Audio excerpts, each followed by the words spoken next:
일타 스님의 초발심 작용문 강의 3. 작용문. 좋은 벗 좋은 스승. 1. 도를 성숙시키는 선우. 넷째, 선우는 가까이 하고 삿된 벗은 멀리 하라. 작용신문 중 네 번째 내용은 선우, 곧 스승과 벗을 가려서 사귀라는 것입니다. 선우는 달리 사우라고 하며 사우에는 세 가지가 있습니다. 1. 나를 이끌어주고 지도해주는 교수사우. 2. 함께 배우고 함께 닦아가는 동행사우. 3. 보호해주고 뒷바라지 해주는 외호사우. 스승과 도반, 나의 도를 길러주고 수행을 잘할 수 있도록 뒤를 보살펴주는 이는 모두가 사우요 선우입니다. 부모도 선우가 될 수 있고 부부도 형제도 길거리에서 우연히 마주친 사람도 선우가 될 수 있습니다. 옛날 남편을 일찍 여인 과부가 외동아들과 함께 살고 있었습니다. 비록 살림은 넉넉지 않았지만 어머니의 지극한 정성과 아들의 극진한 효성은 그들 모자의 마음을 언제나 넉넉하게 만들었습니다. 아들의 나이 15세가 되었을 때 어머니는 간곡하게 아들의 출가를 권하였습니다. 여기서 세월만 먹고 살기보다는 훌륭한 고승이 되어 죽은 아버지를 천도해주고 박복한 이 애미도 지도해주면 그것보다 더 큰 효도가 어디 있겠느냐.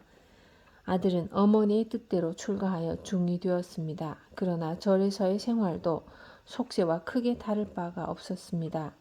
2해가 지나 아들이 어떻게 공부하고 있는지를 알아보기 위해 어머니는 절로 찾아갔습니다. 그러나 공부는커녕 놀기만 하는 아들을 보고 어머니는 크게 노했습니다. 부모의 천도나 제도는 고사하고 스스로도 구제 못할 이 땡추 같은 놈아. 아들을 꾸짖으며 호되게 매질을 한 어머니는 차려주는 밥도 먹지 않고 가버렸습니다. 어떻게 해야 죽노릇을 잘하는 것일까? 곰곰이 생각하던 아들의 머리에는 죽은 영혼을 천도하고 각종 불공을 집전하는 의식승이 고승의 모습으로 부각되었습니다. 그날부터 아들은 아버지의 천도를 염두에 두면서 10년 동안 각종 범패와 영산작법 등의 의식을 익혔습니다. 어느 날 큰 제를 열게 되자 아들은 어머니를 모셨습니다. 큰 곳간에 가사장삼을 입고 영산작법을 멋지게 집전하고 있는데 어머니가 달려들어 지팡이로 아들을 사정없이 내리쳤습니다. 이놈, 천도, 제도 해달랬더니 무당 노릇하려고 절에 들어왔느냐. 참된 죽노릇은 어떻게 하는 것인가. 아들은 며칠을 생각하다가 설법 잘하는 강사가 되어야겠다는 결심을 하고 강원에 입학했습니다. 초발심 작용문부터 화엄경까지를 모두 배워 마치고 이름 있는 강사가 된 뒤 아들은 다시 어머니를 모셨습니다. 제자들을 데리고 절 입구까지 나가서 극진히 환영하며 모셨지만 막상 불경을 가르친 아들을 본 어머니는 서리낀 얼굴이 되어 유혈이 낭자하도록 때렸습니다. 이놈아, 글 배우고 글 가르치려면 속세에서 할 일이지 무엇하러 절에까지 와서 야단이냐. 10년의 범패 공부, 10년의 불경 공부가 모두 헛된 공부라니 도대체 무엇이 잘못된 것인가. 방문을 걸어 잠그고 요기조차 거절한 채 며칠 동안 고민하던 아들은 전등록을 뒤적이다가 무릎을 쳤습니다. 아하, 죽노릇 잘하는 법이 바로 여기에 있었구나. 아들은 자성짜리 찾는 것이 참된 공부라는 것을 깨닫고 먹을 것과 낫 등을 준비하여 깊은 산속으로 들어갔습니다. 1년이 지난 뒤 어머니는 소식이 끊어진 아들을 만나기 위해 저를 찾았습니다. 제자들로부터 식음을 전폐하고 혼자 있더니 산속으로 가버리더라는 말을 들은 어머니는 그날부터 어디엔가 아들이 있을 그 산속을 찾아 헤매기 시작했습니다. 이 골짜기 저 골짜기 깊은 산 구석구석 수도할 만한 곳을 샅샅이 찾아다녔습니다. 몇 달을 찾아다니다가 겨울물에서 세수를 하고 일어섰는데 작은 모래밭에 찍힌 사람의 발자국이 눈에 들어왔습니다. 발자국을 따라 조금 올라가니 띠풀로 엮은 거적 덮인 굴이 보였습니다. 거적을 걷고 구란을 들여다보니 과연 산발한 머리에 누더기를 걸친 채 가부좌를 하고 앉아있는 사람이 있었습니다. 얼굴에는 뗏물이 흐르고 피골이 상접하여 볼품은 없었지만 그는 틀림없이 자기 아들이었습니다. 아들아. 어머니는 아들에게 와락 달려들어 목을 안고 통곡했습니다. 선정에 잠겨있던 아들은 어머니의 울음소리가 귀를 울리는 바로 그 순간 돌을 깨쳤고, 어머니는 선정에 잠겨있던 아들이 눈을 뜨는 순간 그 눈에서 뿜어져 나오는 형형한 안광을 보고 돌을 깨쳤습니다. 모자가 돌을 함께 깨친 것입니다. 어머니의 지극한 정성과 아들의 효심 어린 공부는 두 사람이 동시에 도를 깨닫는 결과를 안겨주었습니다. 이러한 모자야말로 진정한 선우요 사후 관계라고 하지 않을 수 없습니다. 이제 부처님의 말씀에 의지하여 좋은 벗과 삿된 벗에 대한 기준을 잡아봅시다. 암경에서 부처님은 네 종류의 선우와 네 종류의 악우에 대해 설하셨습니다. 좋은 벗인 선우는 바른 마음가짐과 어진 생각으로 남을 인도하고 그릇됨을 멈추게 해줄 수 있는 사람입니다. 남이 잘할 때 함께 기뻐할 줄 알고 칭찬을 아끼지 않으며 남이 잘못할 때 근심할 줄 아는 자비심 깊은 사람입니다. 남의 게으름을 방관하지 않고 남의 재산에 손상을 입히지 않으며 공포를 느끼게 함이 없이 훈계할 수 있는 사람입니다. 자신의 몸과 재산을 아끼지 않고 남을 구제하면서 함께 깨닫기를 잊지 않는 사람입니다. 나쁜 벗인 아구는 두려움을 주어 상대방을 억누르거나 먼저 주고 나중에 빼앗거나 적게 주고 많이 바라거나 사리사욕을 위해 친교를 맺는 사람 등입니다. 선과 악을 구별하지 못하거나 겉으로는 착한 척하면서 비밀이 많거나 남이 고난에 처하였을 때 모른 척하는 사람 등입니다. 때와 장소를 가리지 않고 광기를 부리거나 조그마한 허물을 큰 시비거리로 삼아 폭력을 휘두르는 사람 등입니다. 득이 되지 않는 사람이니 술 마시고 도박할 때나 음행하고 노래 부르고 춤을 출 때만 벗이 되는 사람 등입니다. 우리는 이와 같은 부처님 말씀을 좋은 벗과 삿된 벗을 가리는 기준으로 삼아야 합니다. 왜냐하면 주위 환경이나 분위기는 사람을 그 속에 젖어들게 하는 무서운 힘이 있기 때문입니다. 선우는 좋은 환경입니다. 향 피운 방에 들어가면 향내가 몸에 스며들고 변소에 있다가 나오면 구린내가 몸에 배이기 마련입니다. 또 연못 속의 얼음을 녹이고자 하여 뜨거운 물을 붓는다고 합시다. 그때 얼음이 견고하면 뜨거운 물마저 금방 얼음으로 바뀌어 버립니다. 반대로 얼음을 가마솥 속에 던져 넣으면 순식간에 녹아 물이 됩니다. 이렇듯 주위 환경이나 분위기는 사람을 그 속으로 젖어들게 하는 무서운 힘이 있습니다. 그럼 많고 많은 사람들 중에서 누구를 인생의 도반, 수행의 도반으로 삼을 것인가? 당연히 선우를 택해야 합니다. 야온 비구는 자경문을 통하여 간곡히 설하셨습니다. 새가 쉬고자 할 때 반드시 숲을 고르듯이 진리를 배우고자 하는 사람은 반드시 스승과 벗을 가려야 한다. 좋은 숲을 택한 새는 잠자리가 편안하고 스승과 벗을 잘 만나면 학문이 높아지느니라. 그러므로 좋은 벗 섬기기를 부모님 모시듯 하고 악한 벗은 원수처럼 멀리해야 하느니라. 학도 까마귀와 벗할 생각이 없거늘 붕새가 어찌 뱁새와 짝하려 생각하리. 한갓 미물인 새도 날아가다가 쉬려고 할 때는 아무 곳이나 내려앉지 않습니다. 숲을 고르고 쉴만한 장소를 찾아서 쉽니다. 하물며 생사를 해탈하고자 하는 수행자나 부처님의 바른 가르침을 따르는 이들이 아무 때 아무 장소에서 아무하고나 어울려서야 되겠습니까? 스승과 벗을 잘못 만나 한번 삿된 길로 접어들면 되돌아오기가 쉽지 않습니다. 제자리를 찾기가 참으로 어렵습니다. 특히 처음 불교에 입문하였거나 수행을 잘하고자 하는 이는 나를 올바로 인도해줄 스승을 찾고 서로를 격려하며 함께 도를 닦을 수 있는 도반을 골라야 합니다. 그래야만 도가 높아질 수 있습니다. 아울러 중생을 제도하고 번뇌를 끊고 법문을 배우고 불도를 이루겠다는 사홍서원을 바라여야 합니다. 출가인이라면 해탈대도를 이루어 부처가 되겠다는 큰 뜻을 품어야 하고, 재가인이라면 보살이 되어 깨어나는 멋진 삶을 살겠다는 뜻을 지녀야 합니다. 곧 대붕과 같은 크나큰 기계를 갖추어야 합니다. 한번 날갯짓을 하면 10만 8천 리를 날고 바닷속의 용을 잡아먹는 대붕처럼 큰 뜻을 가지고 살아야 합니다. 반드시 부처가 되겠다거나 보살의 길을 걷겠다는 뜻을 세우고 대붕처럼 살기를 작정한 이라면 어찌 까마귀나 뱁새와 함께 어울릴 생각을 하겠으며 학처럼 고고하게만 살려고 하겠습니까? 마땅히 같은 이상을 지닌 사람과 한 무리가 되어 좋고 높은 뜻을 이루고자 해야 할 것입니다. 소나무 숲 사이에서 자라나는 칡은 천길을 곧게 올라가고 띠풀 위의 나무는 석자를 넘지 못하나니 어질지 못한 소인들은 언제나 멀리 여여야 하고 뜻을 얻은 고상한 사람들은 항상 가까이 해야 하느니라.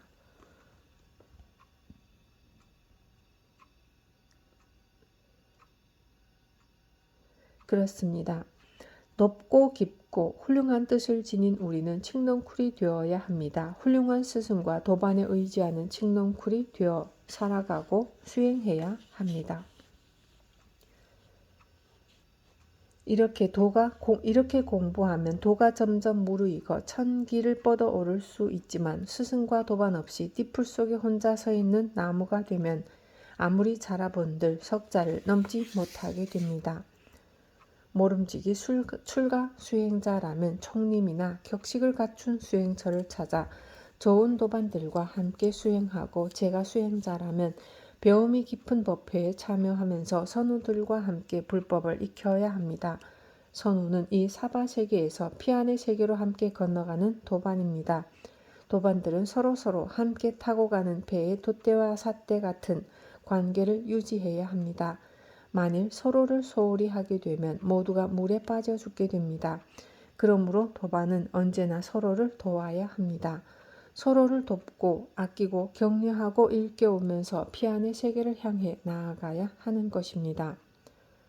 조사관 야운 비구는 자경신문의 4번째 선우를 가까이 하고 삿된 벗을 멀리하라는 교훈을 던진 다음 한 수에 의미 깊은 노래를 지었습니다. 행주좌와 어느 때나 선우를 가까이 하고 몸과 마음 잘 다스려 가시덤불 제거하라. 가시덤불 모두 없애 앞길 활짝 트이면은 한 걸음도 안 옮기고 조사관을 통과하리. 여기서 우리가 특별히 알고 넘어가야 할 것은 조사관에 대해서입니다. 조사관은 조사선, 곧 조사의 선 세계로 들어가는 관문입니다. 선을 닦는 수행자가 통과해야 할 관문, 바로 이 관문을 통과해야만 앞서 들어간 모든 조사들과 함께 깨달음의 세계에서 논일 수가 있게 됩니다.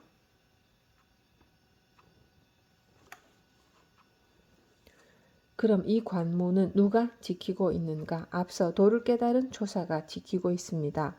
언어와 문자, 이론과 지식을 초월하여 곧바로 마음자리를 보고 자성부를 확실하게 회복해 가진 조사들이 지키고 있습니다.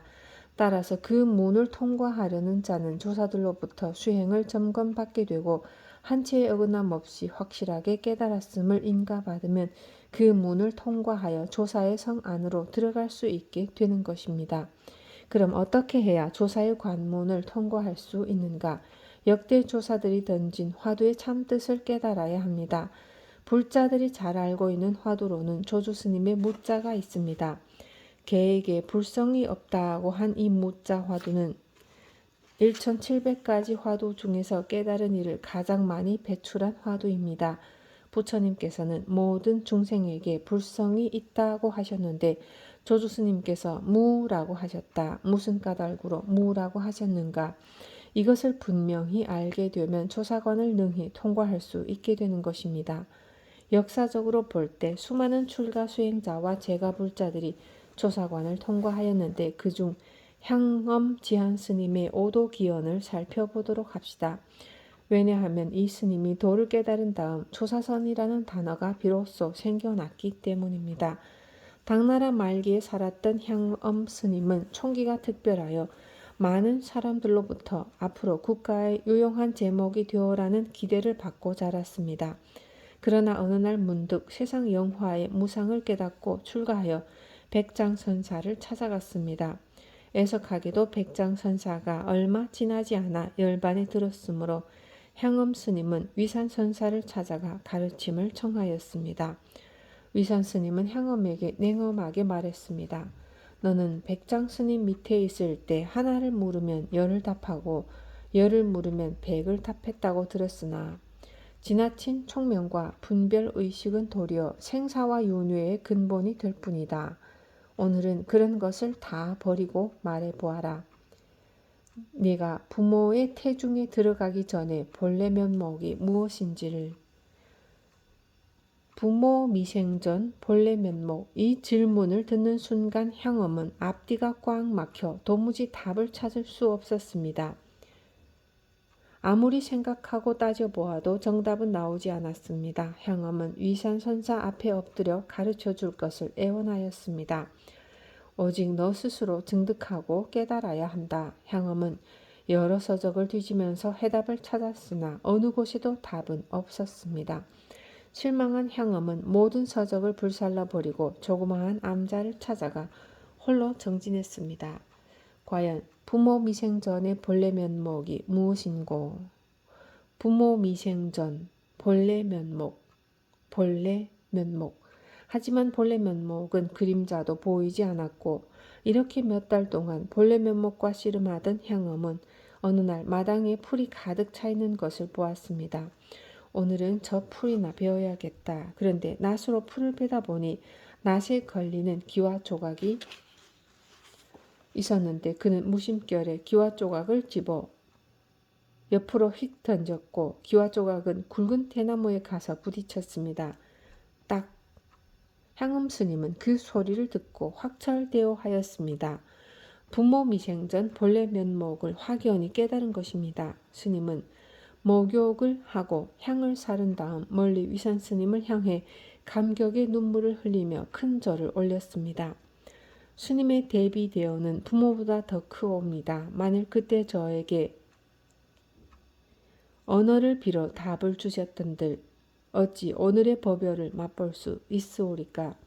향엄 스님은 다시 위산선사께로 돌아가 깨달음을 점검받았고 위산선사는 크게 만족하며 인가를 하였습니다. 그리고 옆에 있던 사형 앙산 스님도 찬탄하였습니다. 오, 초사선을 참으로 잘 체득하였구나.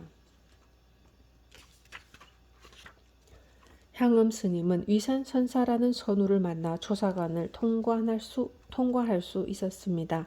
우리 또한 훌륭한 선우를 만나 일심으로 공부하면 반드시 조사관을 통과할 수 있습니다. 그것도 다른 곳으로 발걸음을 옮겨서가 아니라 앉은 자리에서 그대로 통과할 수 있습니다.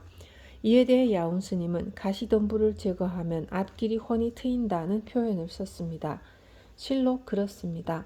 화두산매에 들어가면 가시덤불인 모든 번뇌망상은 스스로 자취를 감추게 되고 머지않아 그 화두의 의문을 타파하여 깨달음을 이루게 되는 것입니다. 화두만이 아닙니다. 연불, 관법, 주력산매에 깊이 들어가도 조사관을 통과하는 것과 같은 깨달음을 얻을 수 있습니다. 우리 모두 부처님의 가르침을 통달하고 조사의 관문을 통과할 그날까지 좋은 벗 참된 스승, 우리를 이끌어주는 진정한 선우들과 함께 몸과 마음을 다스리며 부지런히 정진합시다. 그리하여 평화로움과 환희로움과 자유로움이 가득한 멋진 삶을 성취하여 지이다.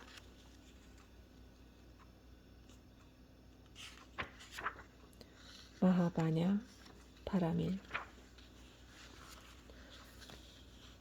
부모 미생전 본래 면목.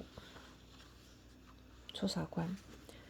행주좌와 어느 때나 선우를 가까이 하고 몸과 마음 잘 다스려 가시덤불 제거하라.